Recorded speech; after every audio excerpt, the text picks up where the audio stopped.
Dear students, welcome to today's lecture. I hope you all are doing well.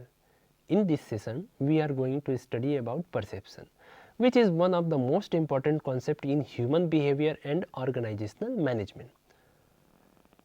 In real life, we often observe that different people interpret the same event in completely different ways. This is because perception is not only about what we see, it is about how we understand and interpret what we see. For example, during a strike, a manager may think the reason is minor or trivial, while workers may feel it is very serious issue. Similarly, if an incident happens on the shop floor, a supervisor may perceive it as the worker's carelessness, but workers may perceive it as the result of supervisor's high-handed attitude. Another important point is that perception changes when role change. Worker became a supervisor, the same environment start appearing different. Therefore, to understand why such difference occurs, we must study the different process involved in the perception. Now, let us move to the learning objective of this chapter. After studying this unit, you are expected to achieve several academic and practical outcomes. First, you should be able to understand the meaning and nature of perception and explain how individuals receive, organize, interpret, and give meaning to environmental stimuli. Second, you should be able to identify the features and sub-processes of perception, including stimulus selection, organization, interpretation, and response. Third, you will analyze the major factors influencing perception, such as perceiver-related, target-related, and situational factors, and understand how they affect behavior. Fourth, you will learn common perpetual errors and shortcuts, such as selective perception, halo effect, contrast effect, projection, and stereotyping. Finally, you will evaluate how individual characteristics like attitudes, moods, motives, self-concept, interest, and expectation shape workplace behavior. These objectives guide our entire discussion and are highly important from an examination point of view. Let us now understand the meaning of perception. Perception is the source of our knowledge of the world. Knowledge is power. Without knowledge, effective action is not possible in any organization. Perception is the main channel through which the knowledge is obtained. It is defined as the process of receiving, selecting, organizing, interpreting, checking, and reacting to sensory stimuli. In simple terms, perception tells us how we make sense of what we see, hear, and experience. This definition shows that perception is not a single activity. It is composed of several interrelated processes. Each of these processes play a significant role in shaping our understanding of reality. Therefore, to understand behavior in organizations, we must first understand perception. Now, let us look at some standard definitions of perception. According to S.P. Robbins, perception is the process by which individuals organize and interpret their sensory impressions to give meaning to their environment. This definition highlights two important elements: organization and interpretation. We do not simply receive information, we arrange it and assign meaning to it.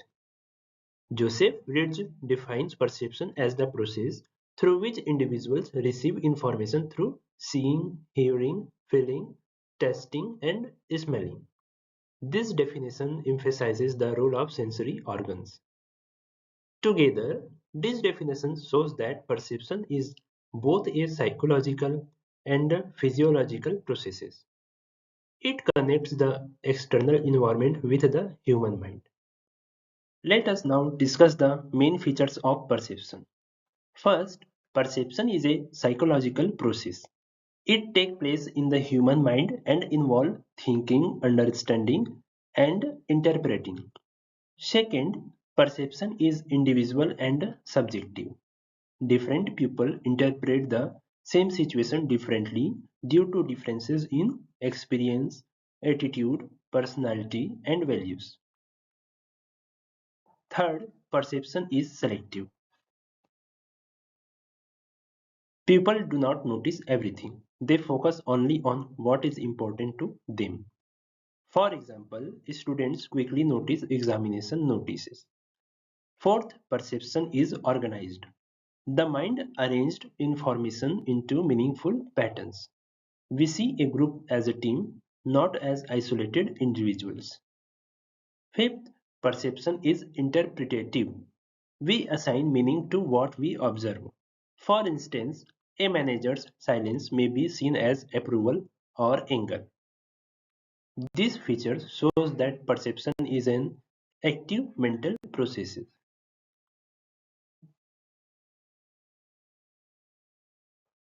Let us continue with the remaining features. Sixth, perception is influenced by internal and external factors, including the perceiver, the target, and the situation. Seventh, perception is a continuous process. It keeps changing with the new experience and informations. Eighth, perception often differs from reality. What we see may not always be accurate.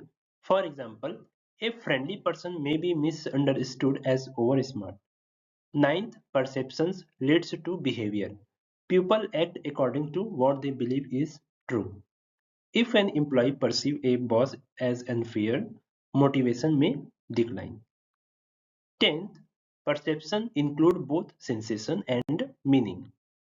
It involves receiving stimuli and interpreting them. Thus, perception directly influences organizational effectiveness. Now, let us understand the five sub-processes of perception. The first is stimulus.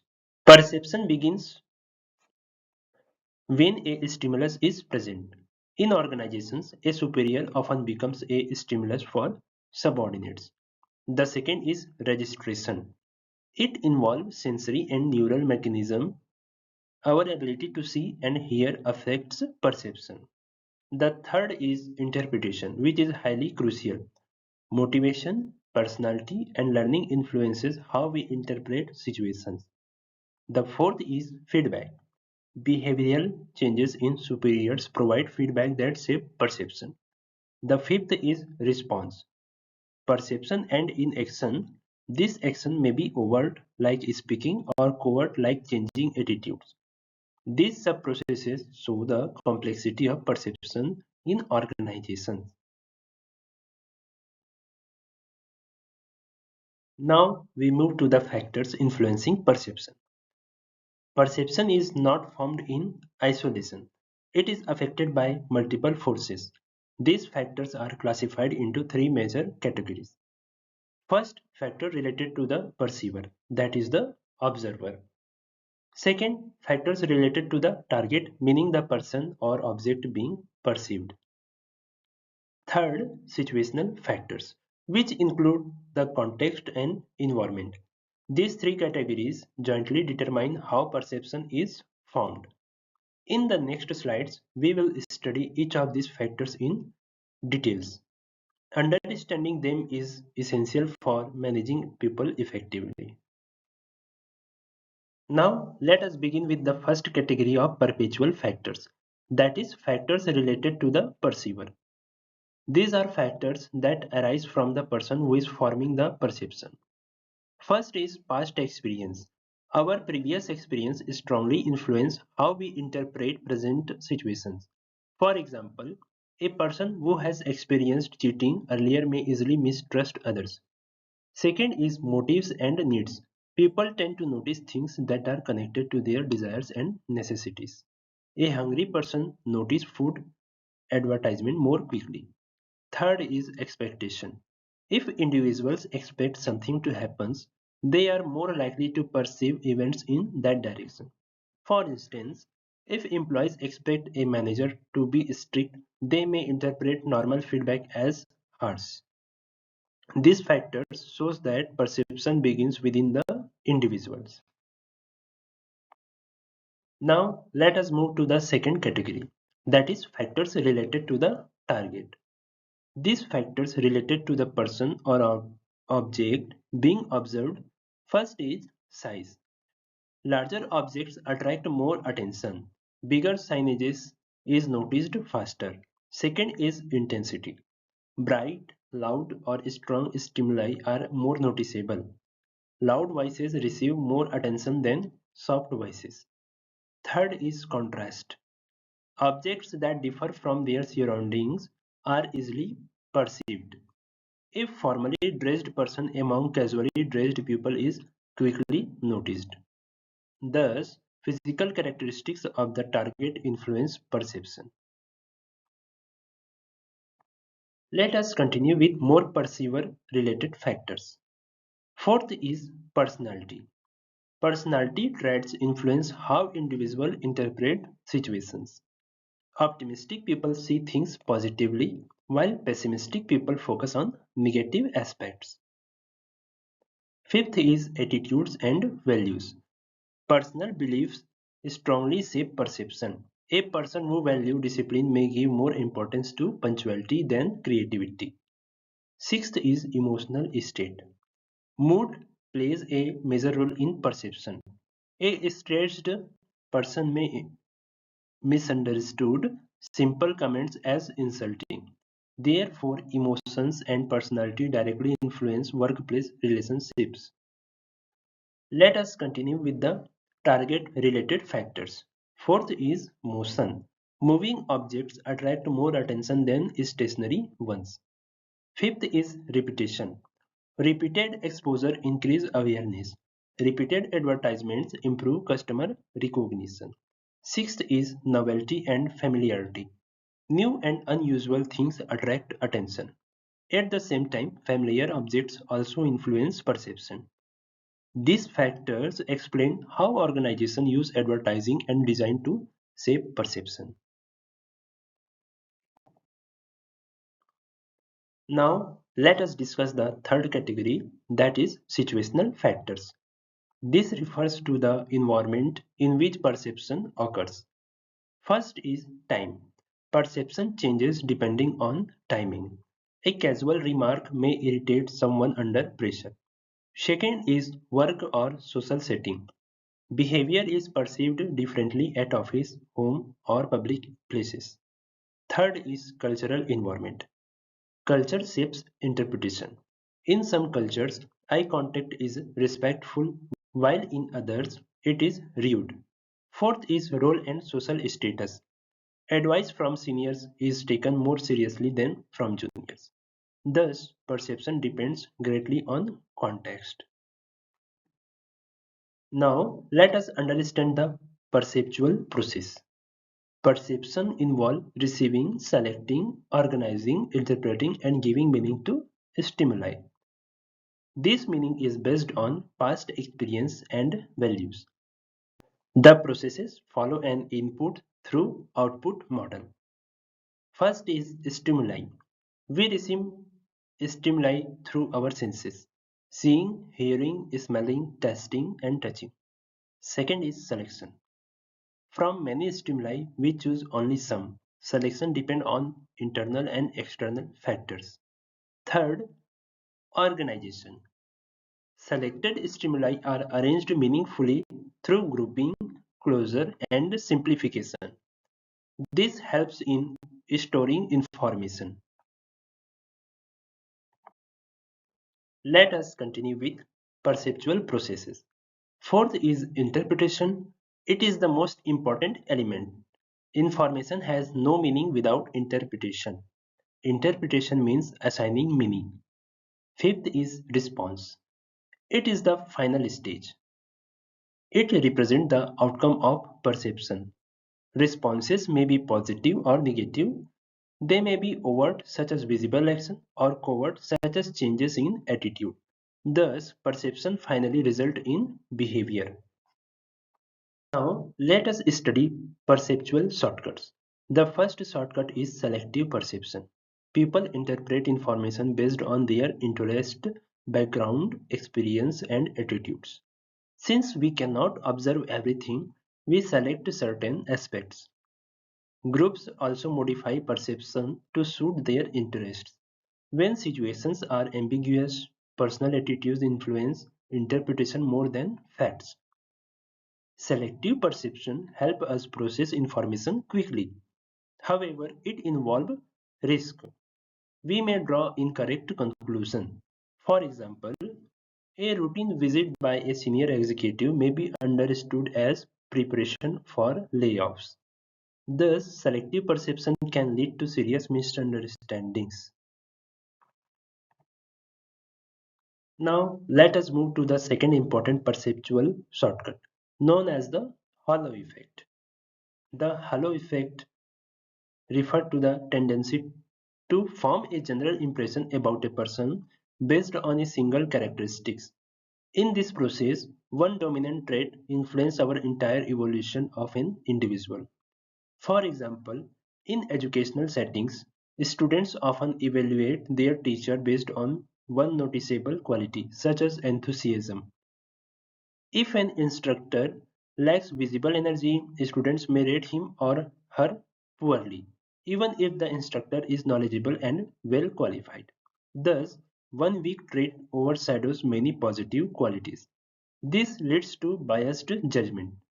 In organization, the halo effect can affect performance appraisal, per promotion decision, and leadership evaluation. Therefore, managers must be careful to evaluate employee objectively. Let us now discuss the contrast effect. The contrast effect occurs when we evaluate a person by comparing him or her with others we have recently encountered. Instead of judging independently, we judge relatively. This is commonly observed in interview situations.